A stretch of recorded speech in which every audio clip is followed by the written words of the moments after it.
पण मग मी प्रामाणिक राहून अगदी सगळं काही नीट करून माझ्याच वाट्याला हे दुःख काय येते स्वामी? तीच तर तुझी कसोटी आहे ना. त्यात टिकून राहायचं.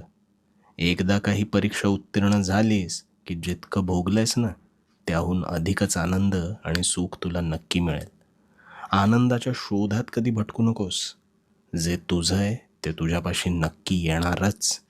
संकटांना सकारात्मक नजरेने सामोरं जा आणि मग बघ, ती तुझ्यासमोर टिकूच शकणार नाहीत.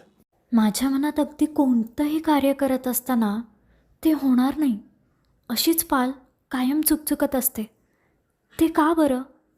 हा सर्वस्वी तुझ्या मानसिकतेचा अभाव आहे.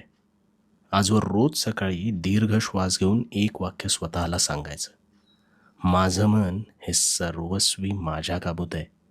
मी